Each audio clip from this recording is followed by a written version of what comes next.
কাবা শরীফের এক বড় ইমাম আব্দুর রহমান আস-সুদাইস। অনেক আল্লাহর বান্দাই তো ভালো করেই চিনে।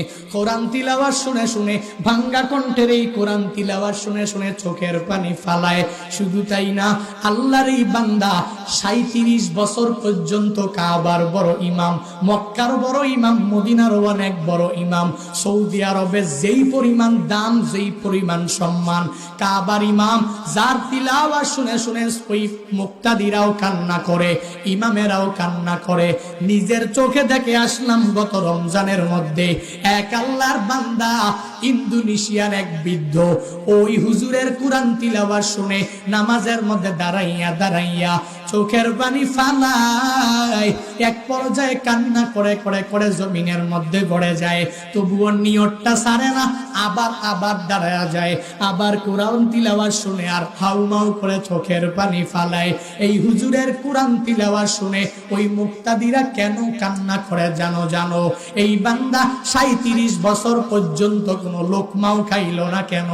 এত বড় দামি, এত বড় সম্মানী, এত বড় মর্যাদার আসনে কেমনে আসীন হইলেন?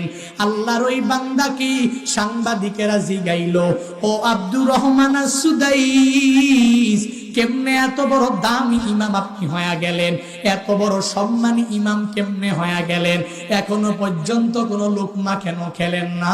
উনি বলে, আমার কামালিয়াত না, এর দোয়ার বদৌলতে আল্লাহ আমারে কাবার ইমাম বানিয়েছে। বাড়ি আমার মক্কাতেও না, বাড়ি আমার মদিনাতেও না, সুদূর দাম্মাম শহরের মধ্যে আমার বাড়ি।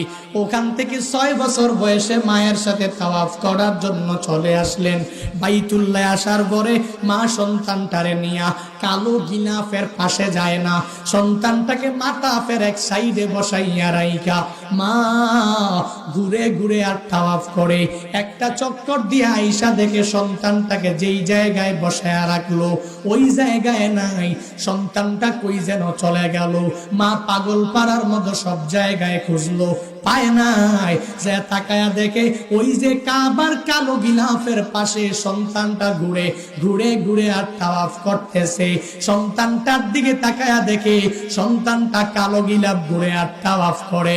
যা জিগাইলো, হে সন্তান, তোকে তুই এখানে কেন আসনা? তোরে মাতাফের এক সাইডের মধ্যে বসে রাখলাম।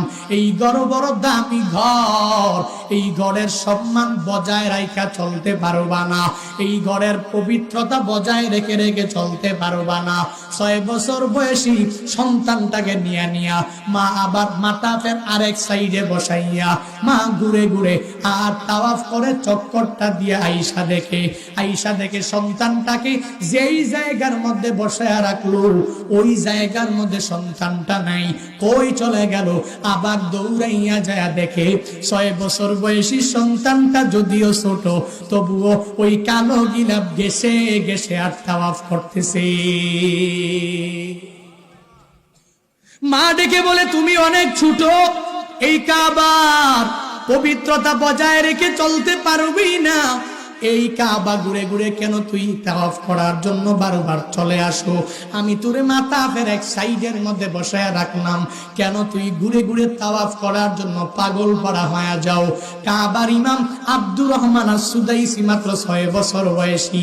মাকে ডেকে বলে, মা, কেন আমি কাবার কালো গিলাফ ঘুরে ঘুরে তাওয়াফ করি জানো?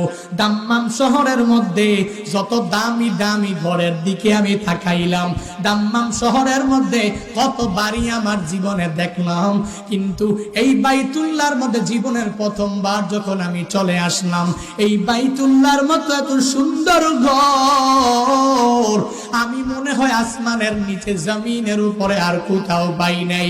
এই ঘর এত সুন্দর, যতই দেখি ততই ভালো লাগে, যতই দেখি ততই তো মজা লাগে। কারণ কেন লাগবে না?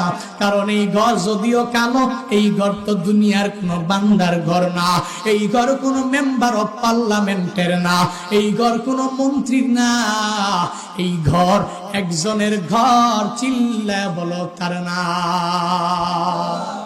ওই ঘরের মধ্যে মুমিন কামিল যেই বান্দা ওই বাইতুল্লাহর পাশে গিয়া গিয়া গিয়া গিয়া জীবনের প্রথমবার যখন তাকাবে, বান্দা চিন্তা ভাবনা তখন করে ফেলবে, এই তো দুনিয়াতে বাইতুল মুকাররমের মধ্যে পশ্চিম দিকে ফিরে নামাজ পড়লাম, এই সেই বাইতুল্লাহ।